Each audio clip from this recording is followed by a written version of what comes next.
에베소서 5장 1절로 2절까지의 말씀, 우리 다 찾으신 줄 알고 함께 봉독하겠습니다.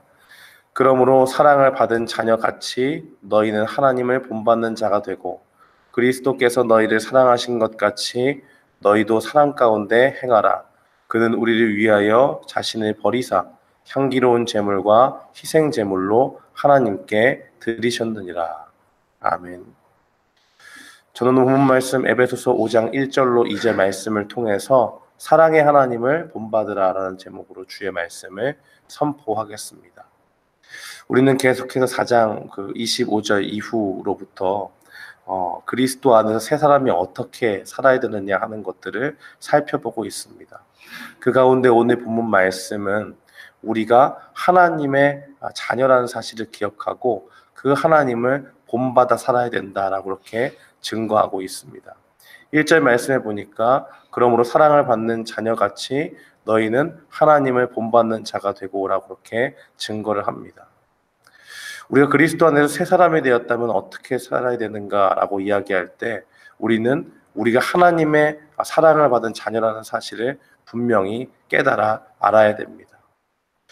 본문은 우리가 어떤 사람들이라고 얘기하느냐라고 이야기할 때 우리가 사랑받은 하나님의 자녀다라고 그렇게 증거를 하죠. 누구로부터 어떤 사랑을 받았습니까? 우리가 죄인이 되었을 때에 우리를 먼저 찾아와 주시는 그 사랑의 하나님으로부터 우리가 사랑을 받은 것이라는 것을 기억해야 됩니다. 우리가 잘 알듯이 인류는 하나님의 형상대로 창조되었습니다.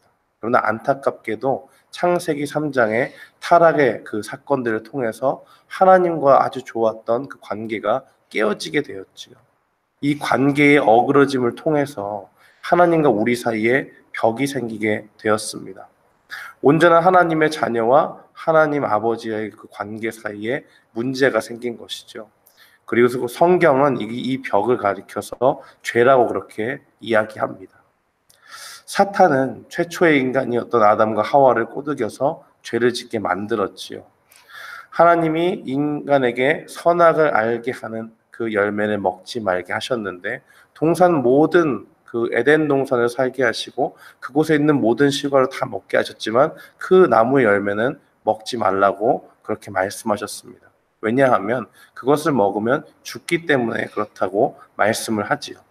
그런데 사탄은 인간에게 찾아와서 정말 그 말이 사실일까? 라고 그렇게 유혹을 하면서 그 열매를 먹으면 죽지도 않고 그것을 먹으면 되려 하나님처럼 된다라고 그렇게 인간을 속이고 말았습니다. 어리석게도 인간은 하나님의 음성보다는 이 사탄의 속임수에 더욱 귀 기울이게 되었고 그것에 넘어져서 죄를 짓게 되고 하나님과 그 온전한 관계가 깨어지게 된 것이죠. 누가 봐도 하나님의 명령을 어긴 것은 인간입니다.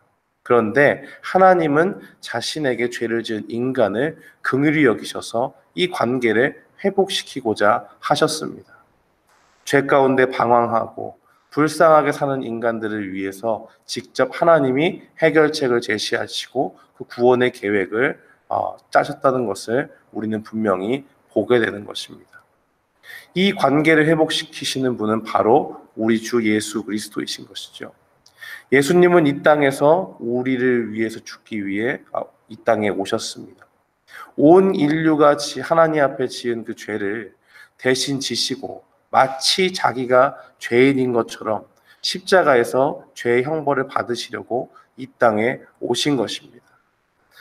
예수님은 하나님의 독생자요, 다시 말하면 유일하신 하나님의 아들이지요. 그런데 그 아들의 생명을 하나님께서 우리를 위해서 주시기 위해서 그의 생명까지도 주시기 위해서 이 땅에 내려보내시고 우리가 가지고 있는 그 죄의 짐을 그리스도를 통해서 해결하게 하시니 이것보다 더 큰 사랑은 없는 것입니다. 그런데 중요한 것은 이 사랑의 수혜를 누가 받느냐?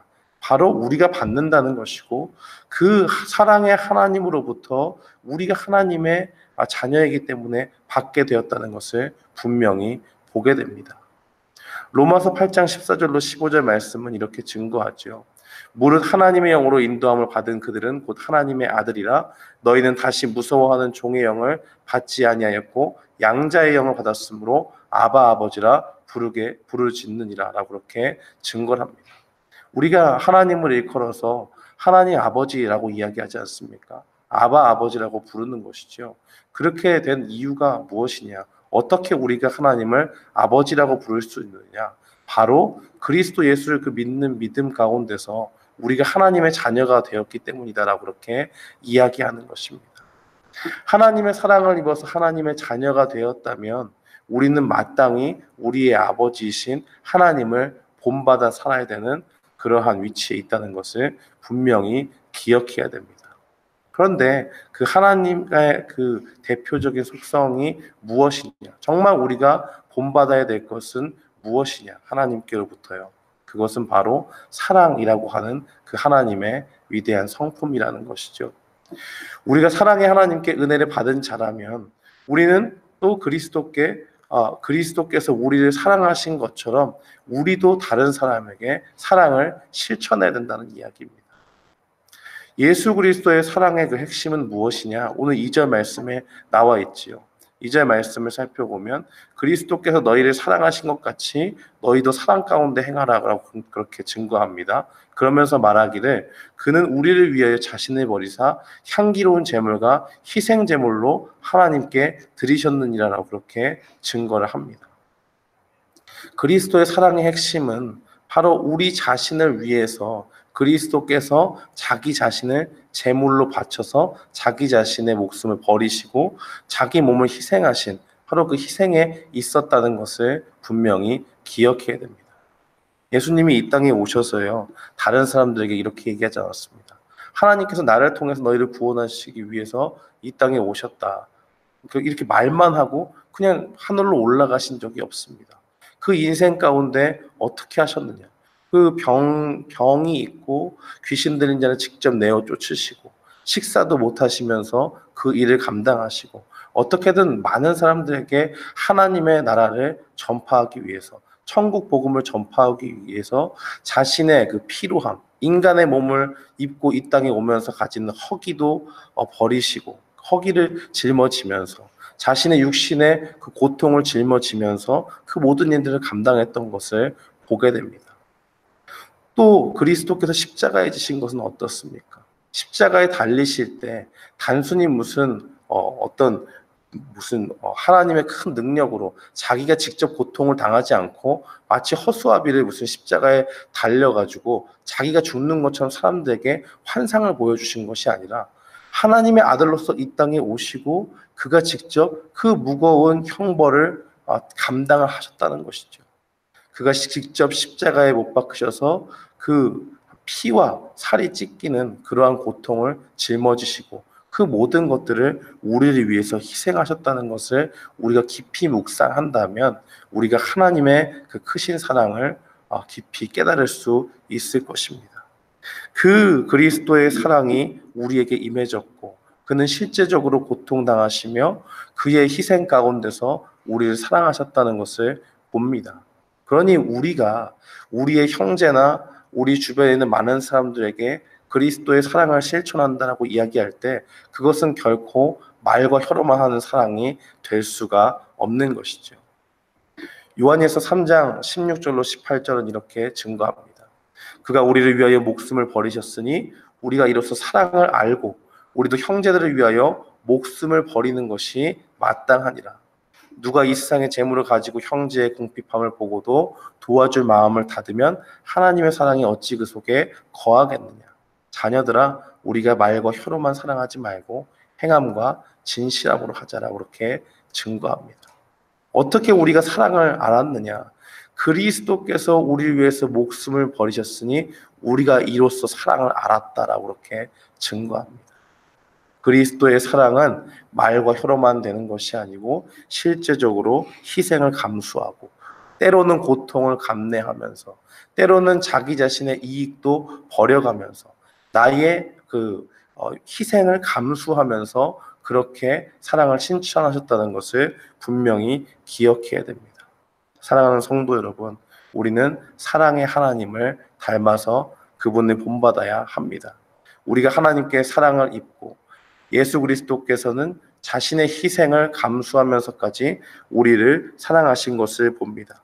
그러므로 우리는 형제를 대할 때, 다른 사람들을 대할 때 그리스도께서 말과 혀로만 사랑하지 않으신 것과 같이 우리의 희생을 감내하면서 다른 사람들을 실제적으로 돕는 일들이 필요합니다.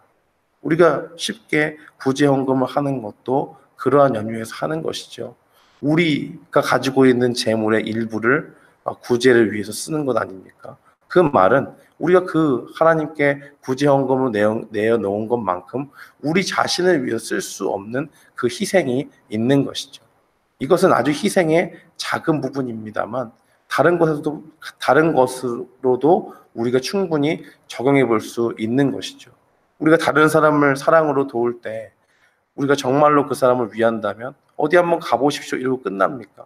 자기가 직접 그곳에 가서 이 사람이 정말 필요한 것이 무엇인가 상담도 해보고 얘기도 들어보고 이러이러한 길이 있으니 이 사람을 도울 수 있겠다 하는 것들을 시간을 들여서 또 자기의 제한적인 그 스케줄 가운데서 가서 들어보고 그 사람에게 소개시켜 주지 않겠습니까?